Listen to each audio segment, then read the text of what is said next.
Fascinating little place. Lots of books. It is wonderful to be back in the House of Wisdom. Oh, I've missed the smell of artifacts and books. Musty smell of knowledge. So many books. I've read them all. That's the eventual goal. Kind of a combat strategy? Probably. Yeah, many historic tomes, old wars and conflicts. Half the world rose up again after the deadly halt, of course. How'd you know if I come by anything, though?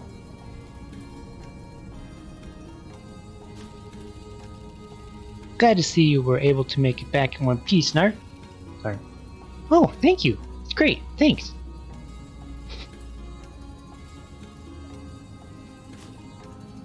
What is it, Nart? It's a love letter. Look at him. Now, settle down, everyone. It's just a letter from Laura. Well, go ahead and open it. I know you want to. Come on, that's Nart's private business. Only teasing. Being in love suits you, Nart. I will open it later, thank you. Time to prepare oneself for these things, so... Anyway, down here's the archive, as you can tell. Io is most likely in her office at the top.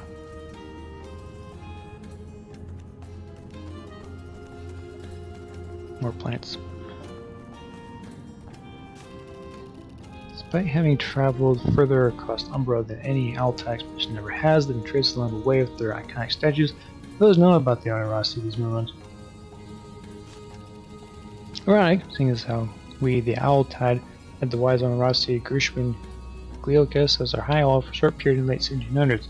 They'd be forthcoming about most things, but shiny details regarding his own people. 2 decades after this period, as the leader of the Nest in 1809, the Onorossi began retiring from the positions, and a cycle later, there were none left here in Suvia. Few reports claim they have all returned to their island Cantu, north of the Subi Sea. Despite this nearly happening 60 cycles ago, an Altai expedition has yet to be sent to discover the truth.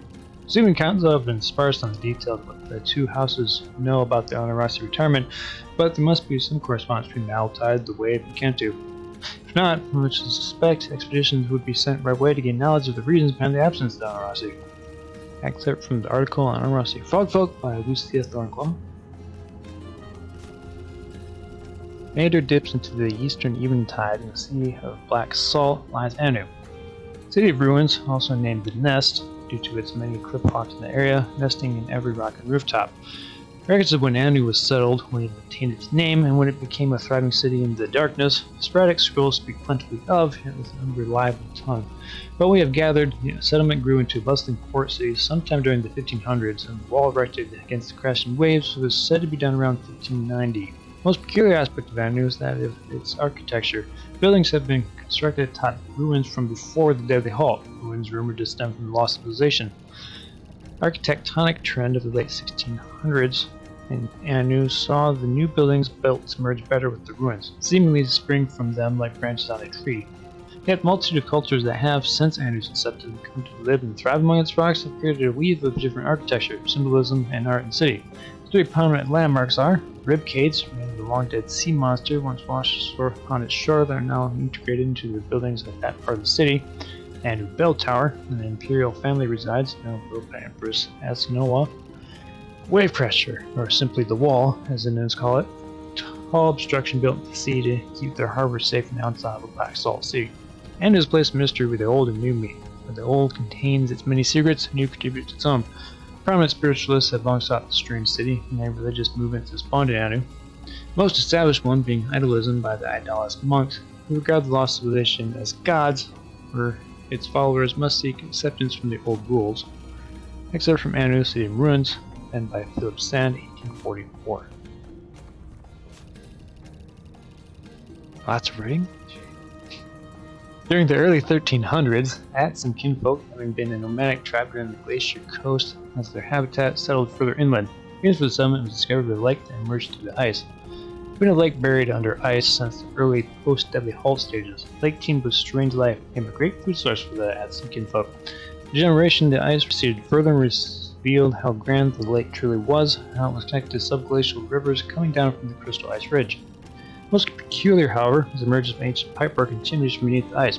At some settlements, suddenly found itself on top of a structure from the old world, the realm of myth, as the shamans called it.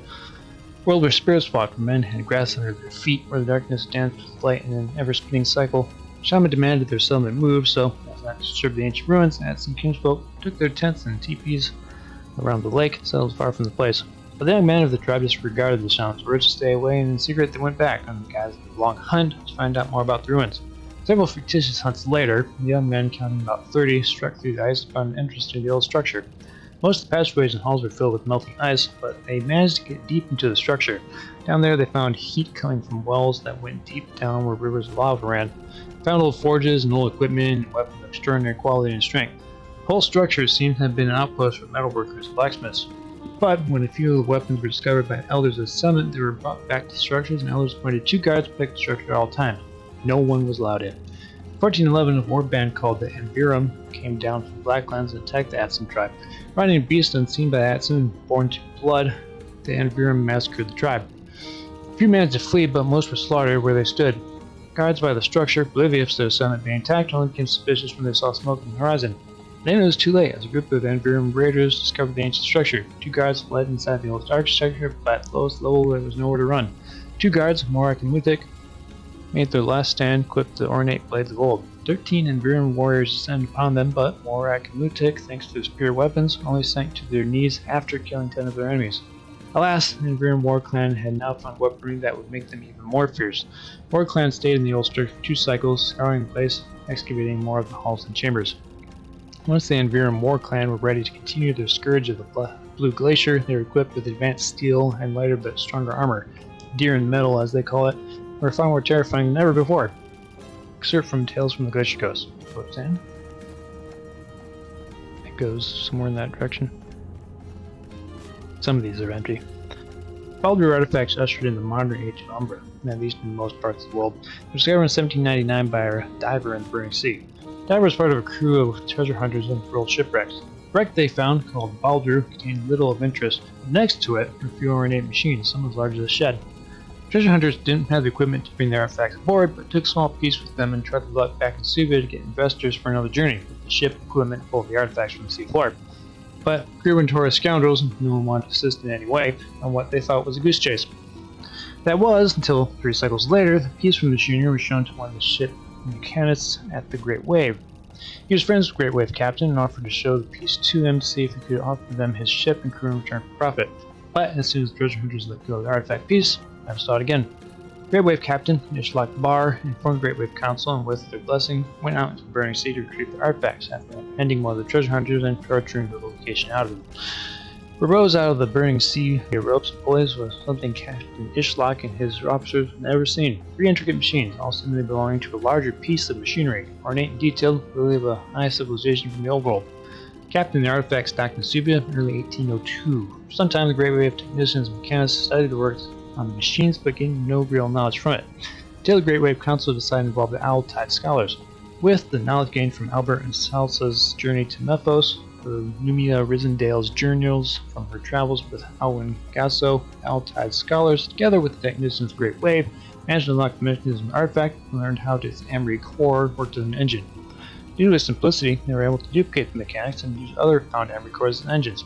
By doing so, they discovered a power source unlike anything seen in North Zenith before, or indeed the rest of the New World.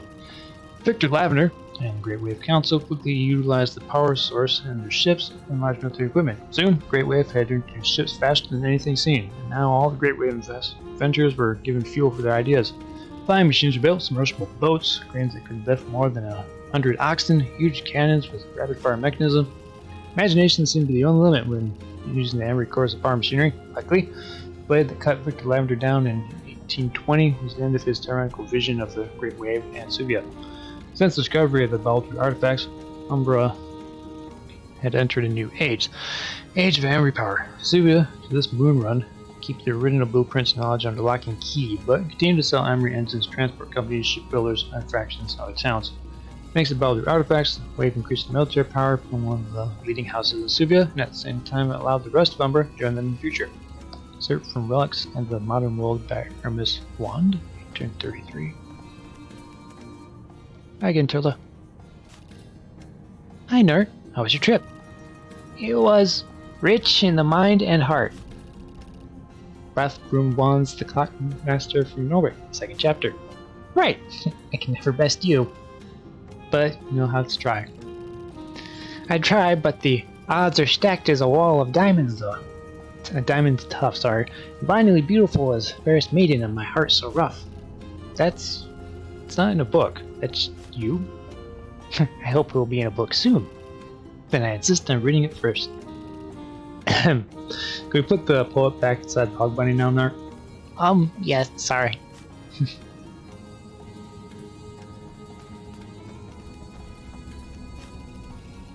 Alright, in 1855, while the Great Archive of Suvia was under construction, Armus Wand and his research team, Seafaring Owls, had correspondence sparsely with a small fish community called Norwick on Nor Island in the seas of South Zenit. Late that cycle, after quite some time of silence, Armus and the team decided to travel there themselves. There are a few geographical books about Nor Island, the surrounding seas, and the Owltide archives, as well as some scrolls and Norwick family trees.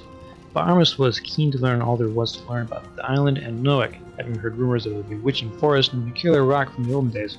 The expedition set out late 1755, sailed into the eventide, down the Bay of Rat into Narok. After the ritualistic and tedious meeting with the Narok clan to pay for passage through a canal that separated north from south, the expedition made headway into the cold sea and through the shards. Instead of taking the route along the eastern edge of Nor Island, due to a storm brewing south of it, the ship sailed into the North Sea and followed along the western edge of the island. But the storm had moved quickly north across Norwick itself and hit the expedition head-on as they entered the strait called the Neck of Nor. For a whole moon run, Armus and the Seafaring Owls were tossed about on the great waves. Their main mast broke and the rudder was damaged. The storm subsided and they were drifting in open sea. Since a few maps had vanished during the storm, what they had left didn't offer much help in navigation. Eventually, as the water was coming to an end and the crew members whispered of doom and mutiny, they saw shores. Rocky, unwelcoming shores. As they drifted to shore, the expedition had to climb jagged cliffs. Hearts were heavy, yet thumping. What would they find on the other side? Desolate rocklands with nothing to help but them repair the ship with or civilization? Simus lifted himself up over the last rock and said a gasp left him. On the other side, the jagged edge of the island sloped down to a lush red forest of streams and hills. Lush land, resourceful land, magical land. The expedition entered the forest and, while most of the crew members started chopping down trees to construct a new mainmast and rudder, Armus and 4 others went to the woods to explore. 5 moonwinds later, Armus returned with a peculiar bunch of creatures, 4 elder hog bunnies. Deep in the records archive, there were probably a few references to these strange creatures already, but this was the first time the Owltide could learn everything about these cute humanoid bunny-like pigs, the hog bunnies. A new mast and the rudder were fixed to their ship and was made ready for the sea again. Armus and the Seafaring Owls decided to abandon their initial expedition for now and focus on the hog bunnies in their island, Lango Island. Thus, Owltide formed a mutual bond with the hog bunnies of Lango Forest. So thanks for sharing their knowledge and history, the hog bunnies were offered a special place within the Owltide. Cycle of 1764, the most gifted hog bunnies have been selected to come to serve under the High Owl in Suvia. Call it the Owl Choosing, and it happens every 5th cycle. True honor for the hog bunnies, and the Owltide could not ask for better brains to help them sort and archive the vast knowledge of the Great Archive. Tradition still stands strong to this moon run. Excerpt from Owltide Expedition, 1700-1865, by various authors. Oops, sorry. Oh, okay, that's what that does. Good to know. Nephimus, the great historian, died in 1402, 234 cycles old, having laid the groundwork of charting the history of Umbra, exploring its civilizations post-Deadly Halt, and inspiring the Owltide movement. 1 cycle after his death, the Owltide Manifesto was drawn up by his first council. Owltide Council, one of the gatherings of the Nest, as many dubbed it, had been flocking every cycle since. The Nest, chronologically, 1503 to 1589, High Owl Kane Ura, Violet of Vu, Kenny Huss, Tower Hawk. It's gonna be a lot of dates and stuff, it's not gonna mean jack to me. Also a lot of names that are really hard for me to read. It's like genealogies.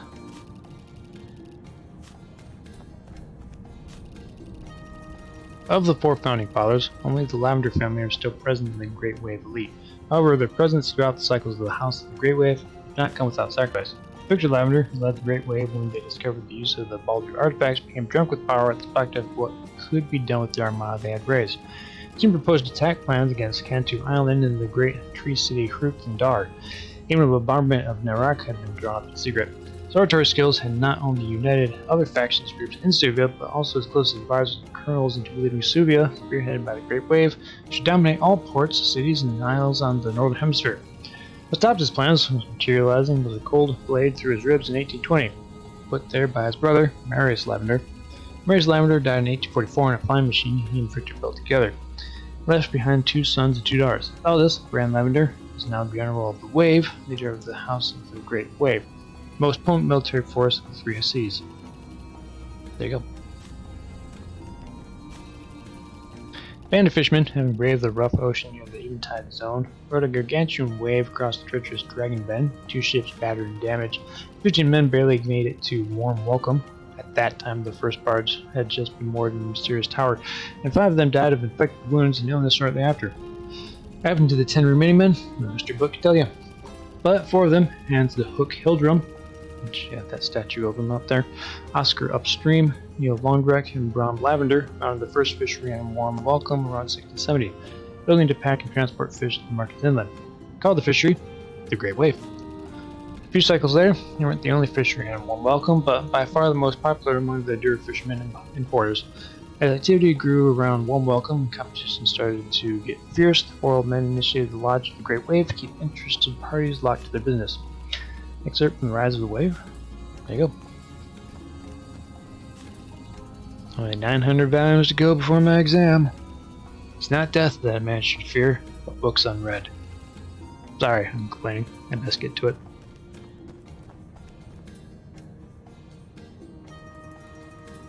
Another museum area. Custodian or log staff.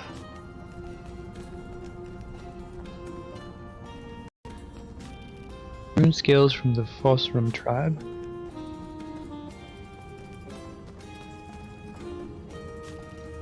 Marius Lavender's dagger. He stabbed a dude. Read about that in a book.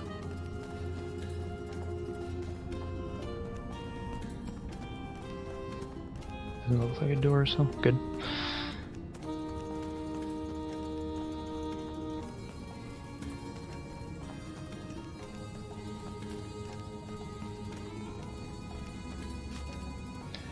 Barge Skaz Drill Club. Iwal Gershwin's Expedition Journal. Creepy statue. And Virum Chieftain Battle Lance. Oh, whatever. Still, neat little museum.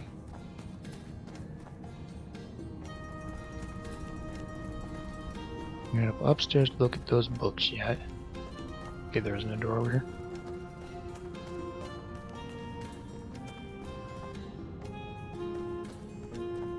Expand our font of knowledge. Little frogman.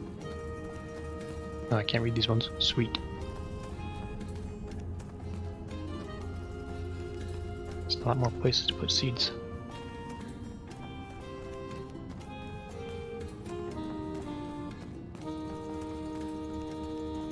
Well, I enjoyed the reading. I'm glad I can't read any of these.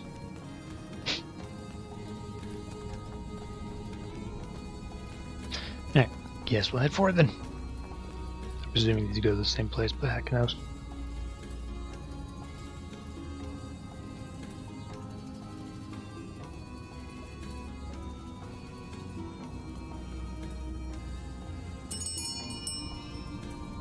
Sort of shop.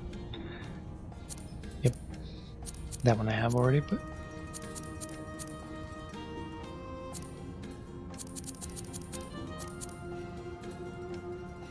some high-dollar elixir recipes and stuff. Some of them I'm not even sure how well they're not be able to make. Right, because I don't have a high enough plant skill dealing with. Some of them like the. Right, if I don't find them naturally, then I have some place to get them, correct?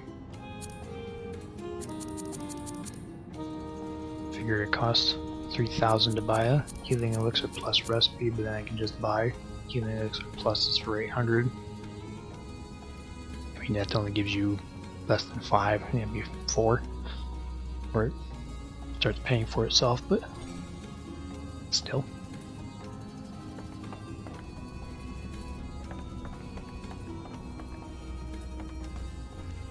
Yep. Can't talk to you. And looks that way. Boring doctor's office. Can't even talk to you. But no, they did not go to the same place.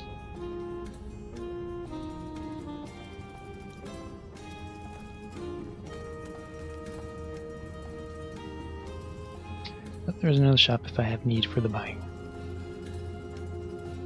Wasting mine on treasure maps. Not a waste.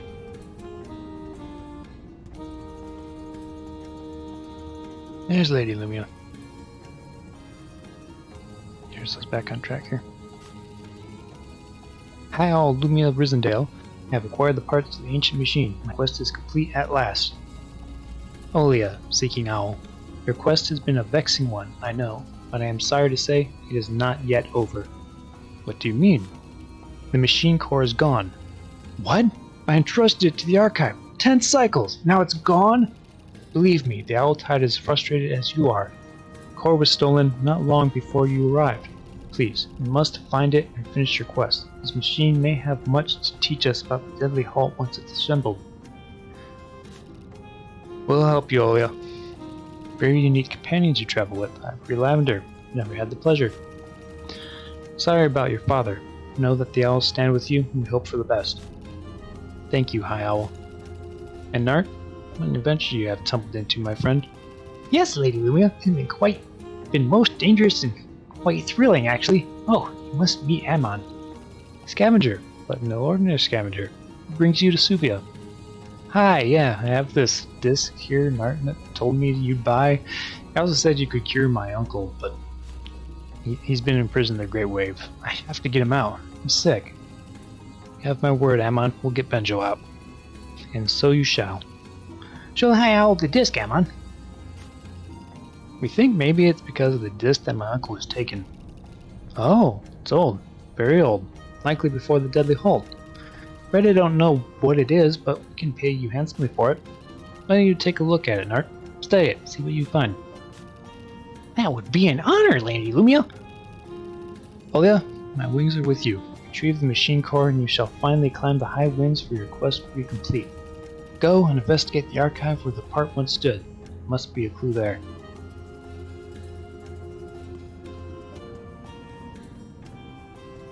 Is there any treasure boxes or anything hiding around the corner?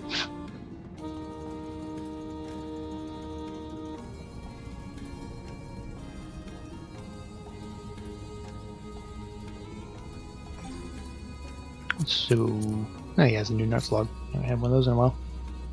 I will surely chuckle to myself when revisiting this entry. Here I am, back in Suvia, and I've never been happier to step back in the city with its smell of sewage in the air and the tinge of rust everywhere one looks in the canals. I always cherished the house of the Owl Tide, though. We met with the High Owl, we received ill news. Much to Olia's distress, the High Owl told us the ancient machine core, which the Owl Tide had presided over since Olia began her quest, has gone missing. We must find it. Amon received a nice sum for the disc artifact, and better yet, Lady Lumia entrusted me with it. I will keep it and research it in our quiet moments, and then present my findings to Lumia. The first artifact I have been allowed to research alone. A huge responsibility I do not take lightly. A chance to surely prove myself. Firstly, though, must retrieve the machine core and find a way to get Benjo out of jail. Okay, lower library.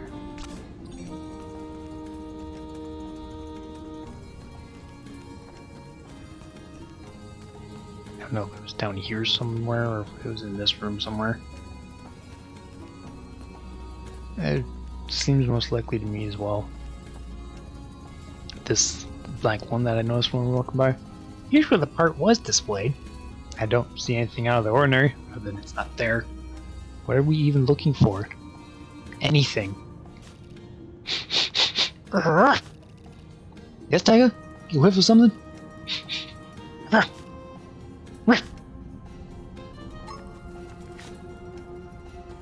Gotta do my treasure hunting. It's a big circle, apparently. Well, the circle is back there, so that's, I'm not sure. I was trying to find the end of it.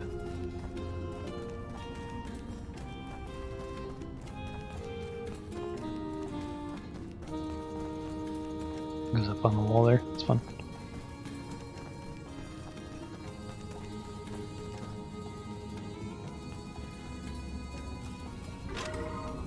Nope. That wasn't it.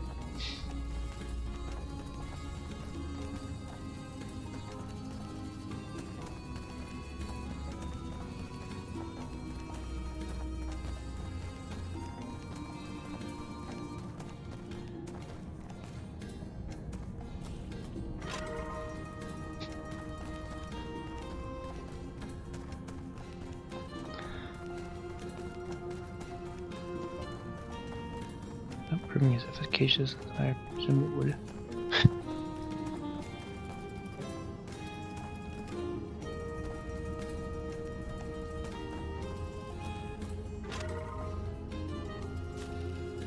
There's something here. That's my girl. See? There you go. It looks dark. Now we know how they got the core out without a trace. Find out where this leads, Nerd? You first. Ew, smell. Okay, here goes.